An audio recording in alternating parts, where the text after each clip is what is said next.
lagi pemirsa di Cerita Wong Kita, Cerita Kita Galau.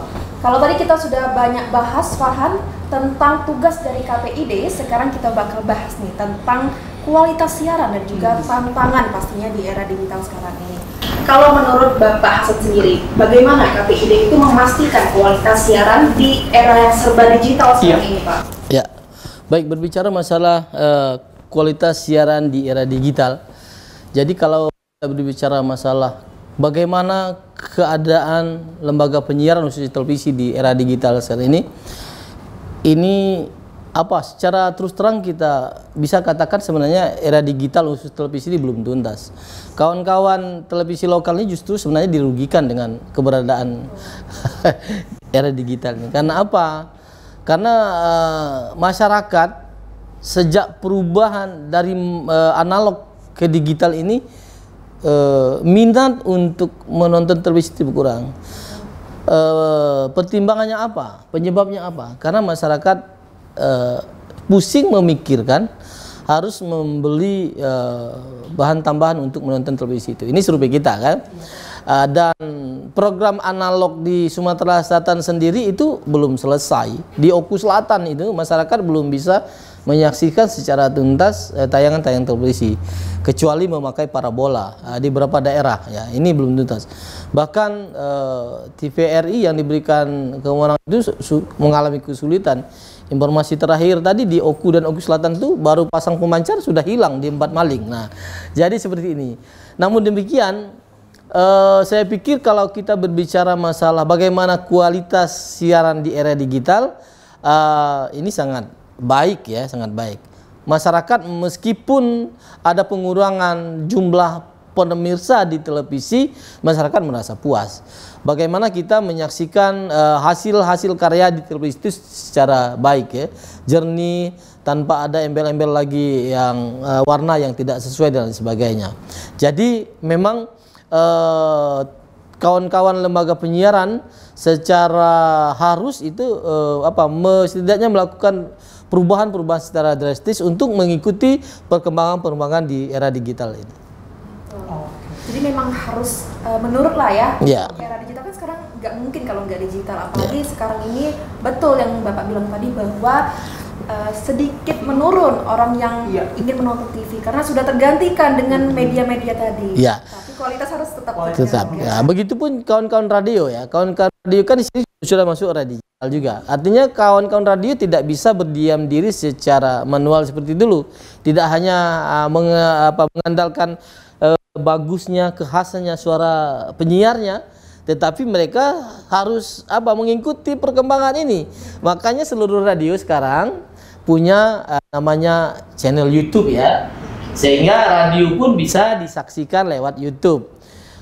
Pendengar bisa langsung melihat, oh itu loh Pak Sandri itu ternyata suaranya bagus, orangnya ganteng kan, seperti itu kan. Kalau dulu kan kita tertipu, oh suaranya bagus ketika oh inilah ya kan, seperti itu. Jadi memang ya pembenahan media penyiaran di lembaga di era digital harus mereka lakukan ya. Radio mulai berimprovisasi dengan kanal-kanal YouTube-nya, kemudian televisi secara kualitas, terus memperbaiki diri supaya tidak kalah dengan kehadiran media sosial ini. Oke, baik. Tapi Bapak, kita tidak menutup mata nih kalau misalkan di zaman sekarang ini media online ataupun digital itu benar-benar naik ratingnya banget, Pak. Nah, sebagai media nih, Bapak kan sebagai Wakil Ketua KPID Sumsel, menurut Bapak sendiri, apa saja tantangan yang dihadapi oleh media di era persaingan digital seperti sekarang ini, Pak? Pertama adalah SDM ya, soal sumber daya manusianya. Kawan-kawan lembaga penyiaran jangan berdiam diri ya. Meskipun saat ini sebenarnya saat ini ya, saya katakan adalah dunia tertatih-tatihnya kawan-kawan lembaga penyiaran ya. SDM yang dulunya gemuk mulai dikurangi.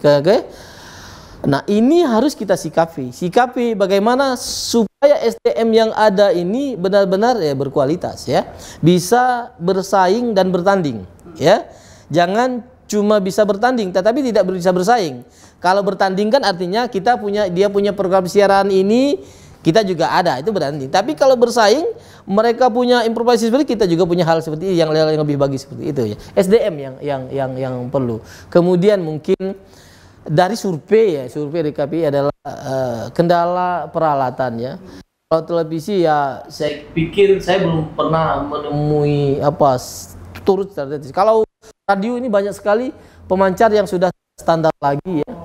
Yang dulunya 20 meter jadi 7 meter dan lain sebagainya, berkurang. Ya, kita tidak tahu ya ini disebabkan oleh apa. Yang jelas ya kalau kami Komisi Penyiaran Indonesia Daerah Sumatera Selatan masih berharap agar SDM yang ada ini mampu dan mumpuni untuk bersaing ya. Ya, kalau dulu kan pola rekrutmennya mungkin yang salah. Sekarang kan kawan kan mulai, oh ini kayaknya layak untuk direkrut. Ya, apalagi misal, oh ini dari mahasiswa magang jurusan komunikasi, ini orang yang kita manfaatkan seperti itu. Jadi memang masyarakat juga harus berperan lah ya. Berperan. Benar. Nah, apakah aku juga penasaran nih, kira-kira siapa saja nih yang harus berperan aktif? Kan tadi ada masyarakat gitu ya. Nah, lalu kapan biasa nih KPID melakukan evaluasi berkala gitu terhadap media siaran di Sumatera Selatan? Ya, pertama saya ulangi, siapa yang harus bertanggung jawab ya? Bertanggung jawab itu kan banyak hal ya. Kalau dia produk dari media baru Indonesia, platform digital harus bertanggung jawab juga. Mereka yang yang punya kanal-kanal YouTube yang sudah menguntungkan dolar itu juga harus bertanggung jawab sebenarnya dengan tayangan-tayangan mereka. Ya, influencer. Jangan sampai mereka hanya mendapatkan uang, tetapi nilai tanggung jawab sosial kepada masyarakat tidak ada. Mereka eksplor tuh orang-orang ODGJ di jalan, misalnya. Kemudian orang-orang miskin. Ya, sekarang kan viral ya? Orang miskin, mereka berzakat harus ini. Itu mereka harus bertanggung jawab. Tanggung jawabnya adalah jangan sampai apa yang mereka berikan ke masyarakat itu kebablasan ya, melanggar moral dan etika. Itu platform digital. Ya kalau seperti kami kan memang kami melakukan tugas kami diamanahi negara untuk melakukan pengawasan kepada mereka ini. Kalau media-media lain kan online, cetak dan lain sebagainya ada Dewan Pers yang melakukan pengawasan itu. Jadi seperti itu. Tapi tetap ya kalau misalkan KPID Sumsel itu ada tahap evaluasi berkalanya gitu Pak untuk mengawasi penyiaran-penyiaran ataupun program nih yang ada di Sumatera Selatan. Ya. Jadi terkait pertanyaan tadi sudah dipertegas kembali oleh Yoga, kapan KPID itu melakukan evaluasi terhadap program-program lembaga penyiaran? Kita itu kan ada tiga bidang. Ada bidang pengawasan isi siaran. Nah, mereka ini sebenarnya yang punya bidang khusus untuk melakukan pengawasan setiap saat, kemudian setiap bulannya mereka melakukan evaluasi itu. Setiap bulan mereka melakukan pengawasan secara langsung ke daerah-daerah, terutama radio-radio, karena kan kita tidak bisa melakukan pengawasan terhadap radio di daerah. Maka KPI harus terjun ke daerah, melakukan monitor ke lembaga penyiaran itu, kita lihat rundownnya sesuai tidak ya, kita dengarkan bagaimana pendapat masyarakat terhadap radio ini. Nah di situ setelah mereka kita evaluasi. Tetapi goal dari evaluasi terakhir adalah kita melakukan namanya evaluasi. Itu kita kumpulkan semua lembaga penyiaran termasuk Sriwijaya TV itu sering ikut itu. Kita akan lakukan evaluasi apa hasil yang kita dapatkan selama 1 tahun dan apa ya, pelanggaran apa, kebaikan apa yang harus kita lakukan secara bersama-sama ke depan ya. Kemudian kita misalnya mendatangkan narasumber yang ahli di bidang periklanan supaya apa? Tidaknya menjadi stimulus bagi kaum penyiar ini untuk mendapatkan setidaknya benefit penghasilan dari apa yang mereka lakukan selama. Kalau evaluasi itu tidak mesti menunggu 1 tahun.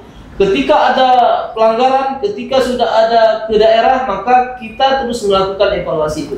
Ya, ada pengawasan isi siaran tadi nama bidangnya, kemudian akan diperkuat oleh kami bidang kelembagaan yang secara akademik lah bahasa kitanya akan memberikan literasi media kepada masyarakat.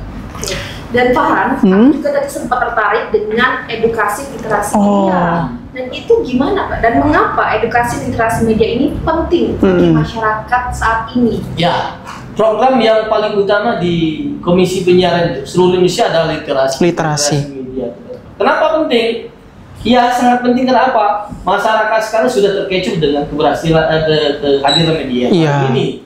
Makanya tugas kita mengingatkan kembali, setidaknya mengajak kembali masyarakat untuk mari kita kembali kepada media yang memang bagus untuk kita nikmati hasilnya. Kita tonton televisi, kita bisa mendapatkan nilai pendidikan yang bagus.